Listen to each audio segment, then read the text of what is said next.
La question est posée? Première séquence.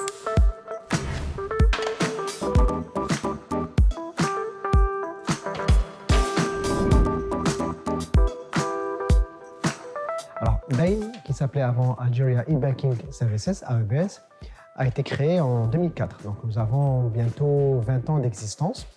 Et elle a été créée quand il y avait un besoin clair d'intégrer des solutions de e-banking. Et c'est le chemin qu'on avait pris à l'époque. Donc, nous étions intégrateurs d'une solution de e-banking. Et très vite, vers 2012, on s'est rendu compte que nous avions les compétences ici en Algérie de développer des solutions made in Algeria et de les proposer à nos banques partenaires. Et c'est comme ça qu'on est passé d'intégrateur à éditeur de solutions digital banking web et mobile. Dans l'évolution de Bain, ce qui était intéressant, c'est qu'on se remet toujours en question et on voit ce qui se passe. Et c'est là où on a pris le virage vers le paiement, donc vers la fintech que nous sommes aujourd'hui. Bain qui crée des liens entre les utilisateurs et leurs banques ou entre les utilisateurs eux-mêmes d'ailleurs, à travers nos solutions ou notre offre de paiement mobile. Donc l'évolution de Bain s'est faite comme ça, de manière très spontanée et très à l'écoute en tout cas du besoin et du marché.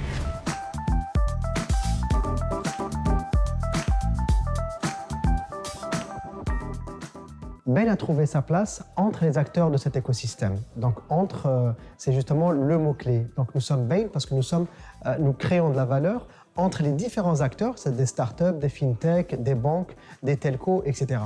Et c'est de là que s'est créée cette identité d'un business facilitateur, d'un business enabler. Donc, on doit faciliter, et notre mission est de faciliter justement cet écosystème, le booster pour qu'il puisse se développer. Comment?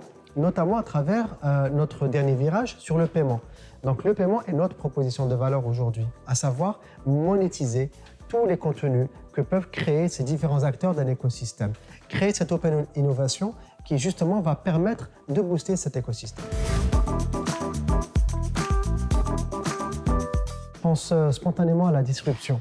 Je pense qu'il est très important de pouvoir aujourd'hui disrupter et apporter justement quelque chose de nouveau et fait d'une manière différente que seuls aujourd'hui les startups, les fintechs sont en mesure, en tout cas, d'apporter sur la table, d'apporter comme richesse. Après, je dirais l'ouverture, l'open mindset, donc l'ouverture d'esprit autour de tout ce qu'on peut créer ensemble et l'open innovation.